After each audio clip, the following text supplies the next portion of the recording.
Vapi town pollution વિસ્તારનો સન 2000 આજથી 25 વર્ષ પહેલાં એક મર્ડરના બનાવનો મુખ્ય આરોપી યોગેશ ધીરેન્દ્ર શુક્લા એને પકડી પાડવામાં મોટી સફળતા વલસાડ જિલ્લા ક્રાઇમ બ્રાન્ચ પીએસઆઈ જિગ્નેશ ધનેસા અને પીઆઈ ઉત્સવ બારોટની આખી ક્રાઇમ બ્રાન્ચની ટીમને મોટી સફળતા મળી છે. બનાવની વાત કરીએ તો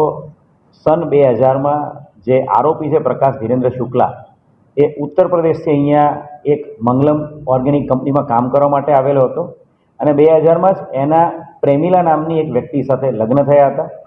લગ્ન બાદ તરત જ એ બંને જણા વચ્ચે ખૂબ જ ઝઘડાઓ થતા હતા અને એક દિવસ આ બંને વચ્ચે ઝઘડામાં ઉગ્ર બોલાચાલીમાં જે આરોપી છે યોગેશ ધીરેન્દ્ર શુક્લા એણે પોતાની પત્નીને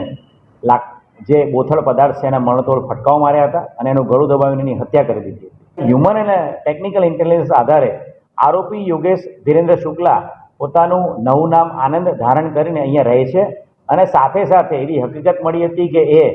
ગુજરાત ગંગા સંપૂર્ણ રાષ્ટ્રીય સમાચાર પત્ર નામના એક જે પત્રકાર તરીકે એમાં કામ કરે છે અને સાથે સાથે પોતાની યુટ્યુબ ચેનલ હની ન્યૂઝ નામની યુટ્યુબ ચેનલ પણ ચલાવે છે અને